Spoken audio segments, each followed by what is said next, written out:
Good morning बच्चों। आज पहला चैप्टर है ठोस अवस्था। ठोस अवस्था सब लोग जानते हैं कि ठोस अवस्था क्या होते हैं, क्योंकि जो पदार्थ होते हैं उनकी तीन अवस्थाएं होती हैं, ठोस, द्रव और गैस। तो यहाँ हम लोग ठोस अवस्था के बारे में पढ़ेंगे, क्योंकि ठोस अवस्था के कुछ गुण होते हैं। कौन कौन से गुण होते हैं, लक्षण उनके कह सकते हैं, क्योंकि जो हमारा ठोस होता है उनका द्रव्यमान निश्चित होता है, फर्स्ट पॉइंट। दूसरा, आयतन निश्चित होता है। थर्ड पॉइंट, इनके आकार निश्चित होते हैं।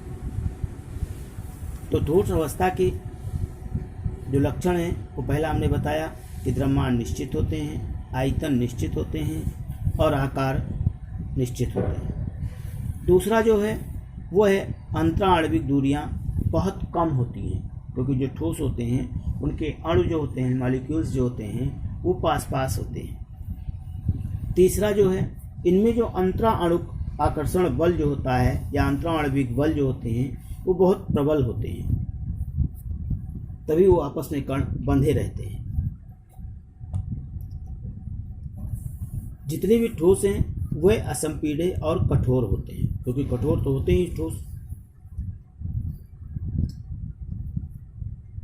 इसके बाद ठोसों के उनके कणों के आधार पर, ठोसों के उनके जो कण होते हैं, अवयव होते हैं, उनके आधार पर ठोसों को दो प्रकार से बांटा गया है। एक है अक्रिस्टलीय और दूसरा है क्रिस्टलीय। कौन कौन से हैं? ठोसों के अवयवी अणुओं के आधार पर दो भागों में बांटा गया है, क्रिस्टलीय व अक्रिस्टलीय। लिख लेंगे इसको। और उसके बाद क्रिस्टलीय क्या होते हैं? जो क्रिस्टल होते हैं। अब हम लोग पढ़ेंगे कि क्रिस्टलीय क्या है और अक्रिस्टलीय। तो क्रिस्टलीय जो भी होते हैं उनका जो आकार होता है वो निश्चित होता है, कहने का मतलब ज्यामितीय आकार के होते हैं। जबकि इन्हीं के बारे में भी पढ़ लें। क्रिस्टलीय ठोस पहला हमारा यही हो जाएगा। दूसरा हमारा हो जाएगा इनका गलनांक जो है वो भी निश्चित है, क्योंकि ये निश्चित ताप पर पिघलने लगता है।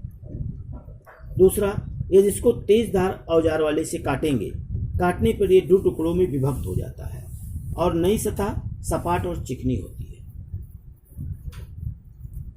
नेक्स्ट पॉइंट, ये जो ठोस होते हैं क्रिस्टलीय ठोस, ये वास्तविक ठोस होते हैं। तो ये हमारा क्रिस्टलीय ठोस हो गया। क्रिस्टलीय ठोस में बहुत आते हैं, जैसे हम लिख लेंगे आपका NaCl, जितने भी मेटल हैं वो सारे इसी में आ जाएंगे। जैसे तांबा है, पोटेशियम नाइट्रेट है, तो ये सारी चीज़ हमारे इसी में आ जाएंगे। अब आ जाएंगे अक्रिस्टलीय ठोस। अक्रिस्टलीय ठोस क्या होता है?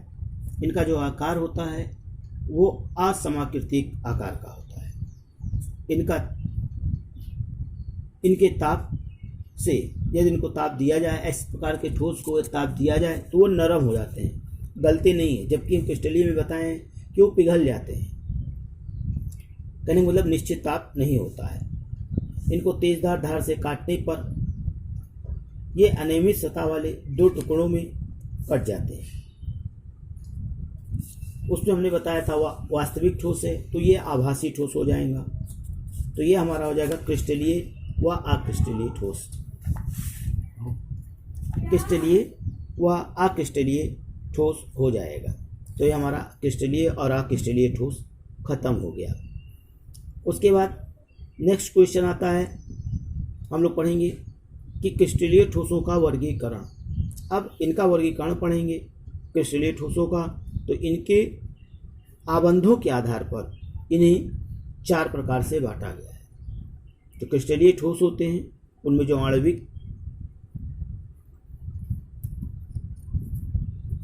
आकर्षण बल जो बंधे होते हैं कण, मतलब कह सकते हैं आबंधों के आधार पर इसे चार भागों में डिवाइड कर सकते हैं। वान डर वाल्स बल, आयनिक बल या आयनिक आबंध, सहसंयोजक आबंध, धात्विक आबंध। तो इनको चार प्रकार से वर्गीकृत किया जा सकता है। कौन कौन से? आणविक, आयनिक, धात्विक और सहसंयोजक ठोस। 3 हो गया, आणविक, आयनिक, धात्विक, सहसंयोजक ठोस। तो यहाँ एक एक हम लोग पढ़ेंगे। पहला हम लोग आयनिक पढ़ लेंगे, क्योंकि आयन हमें मालूम है। आयन हमारे 2 प्रकार के होते हैं, प्लस और माइनस। कहने मतलब आयनिक ठोसों में अयस्क कण जो होते हैं वो आयन होते हैं। ऐसे ठोसों का निर्माण धनायन व ऋणायन के त्रिविम विन्यासों में प्रबल स्थिर वैद्युत बल से बंधने से होता है। ठोस जो होते हैं वो कठोर और भंगुर होते हैं। इनका गलनांक और क्वथनांक उच्च होता है, इसीलिए इनके आयन जो होते हैं वो गमन करने के लिए स्वतंत्र नहीं होते हैं। ये ठोस अवस्था में विद्युत रोधी होते हैं तथा गलित अवस्था में आयन गमन के लिए मुक्त हो जाते हैं और वे विद्युत का संचालन करते हैं। तो ये हमारा हुआ आयनिक ठोस। अब हम लोग पढ़ेंगे धात्विक ठोस। धातु मुक्त इलेक्ट्रॉन होते हैं, क्योंकि जितने भी धातु होते हैं उनमें मुक्त इलेक्ट्रॉन होते हैं, और जब मुक्त इलेक्ट्रॉन होते हैं तो गतिशील हो जाते हैं, और जब गतिशील हो जाते हैं तो धातुओं की उच्च वैद्युत और ऊष्मीय चालकता के लिए उत्तरदायी है। विद्युत क्षेत्र में प्रयुक्त करने पर ये इलेक्ट्रॉन धनायन के नेटवर्क से सतह प्रवाह करते हैं। इसी प्रकार जब धातु के एक भाग में ऊष्मा संभारित की जाती है तो ऊष्मीय ऊर्जा मुक्त इलेक्ट्रॉनों द्वारा सर्वत्र एक समान से विस्तृत हो जाते हैं। तो ये धातु के बारे में है। अब जानते हैं धातु के गुण होते हैं कि इनको पीठ के चद्दर बनाया जा सकता है, पीठ के तार बनाया जा सकता है। कहने मतलब धातु अत्यधिक आघात वर्धनीय और तन्य होता है। तो ये हमारा हुआ आयनिक ठोस, और दूसरा हो गया धात्विक ठोस। तो ये इतनी चीज़ हम लोग कॉपी में लिख लेंगे कि हमारा क्या क्या चीज़ है। इसके बाद कल हम जो पढ़ाएंगे वो आएगा सहसंयोजक आबंध और दूसरा आणविक पढ़ेंगे हम लोग कि आणविक क्या होता है, या वांडरवाल्स कह सकते हैं। तो ये दोनों चीज़ हम लोग कल